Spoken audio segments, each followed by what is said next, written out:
Hey, what's going on? Today I'm going to show you an exercise that you can do to add movement to your chord progressions as well as your melodic lines, whether you're playing a walking bass line or even just soloing on the bass. And the basic concept behind this is you literally can do this. You can always add a diminished sound or the notes of a diminished chord a half step below your target chord or a half step above your target chord. And then you resolve to your target chord, okay?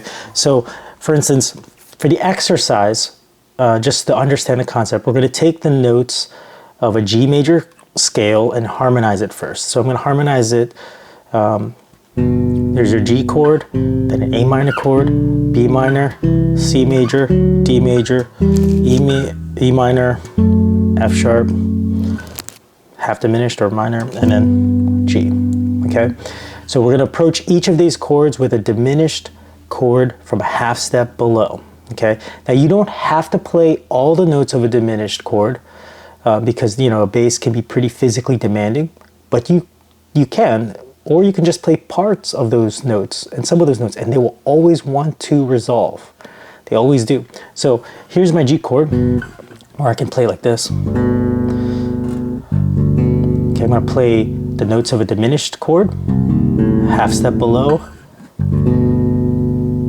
Now let's go to the A minor chord, half step below, resolve to A minor. Now we're gonna go to B minor, diminished chord, half step below, resolve to B minor. Okay, now we're gonna go to our C chord.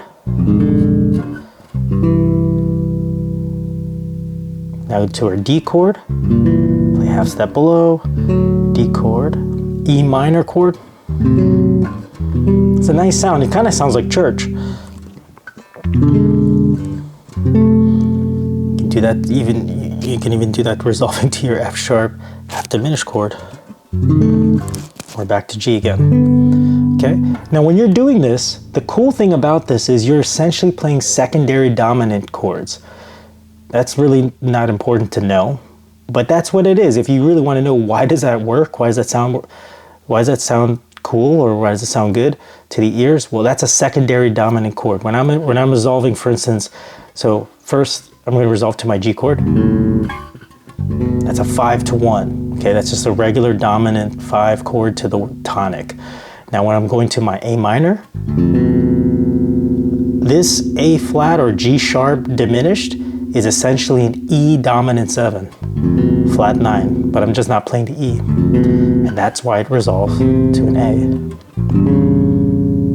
For the B chord, I'm playing some sort of F sharp dominant chord. Okay, and then for my C chord, I'm playing some sort of G7 chord. To resolve to a C. So that's basically what it is, a secondary dominance. Now you can do the same thing, play a diminished chord a half step above. And this is kind of a cool sound. So let's start on G again. I'm going to move my way down. I'm going to play now diminished chord to resolve to my F sharp, diminished chord, to resolve to my E minor, diminished chord,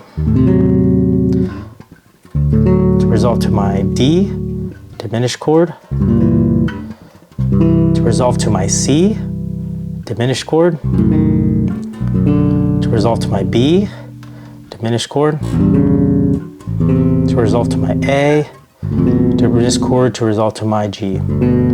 This is a different sound, and this is still a cool kind of sound.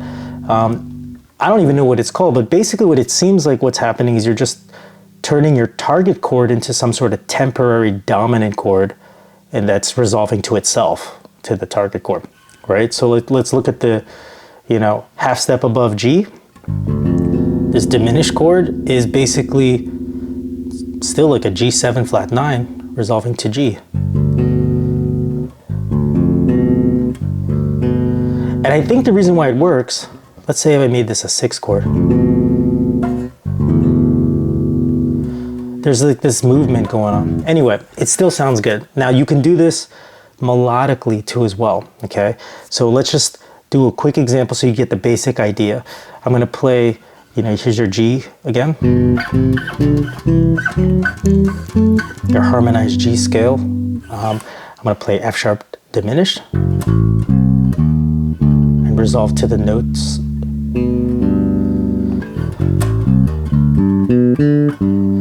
Okay, that's kind of adds some movement. That's kind of a cool sound, okay? You can do the same thing now moving up your scale.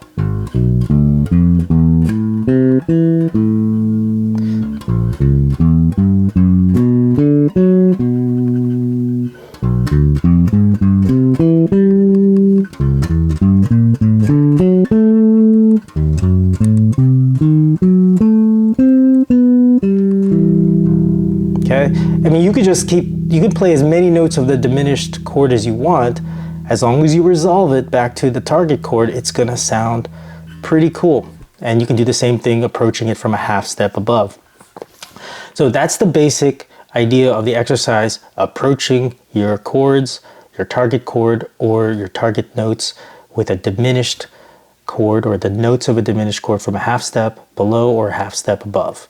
And you get some kind of cool secondary dominant movement going on, or some sort of temporary dominant chord that's just resolving to itself.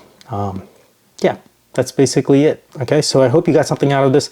Try it out with your lines as well as with your harmonic chord progressions, and let me know what you think.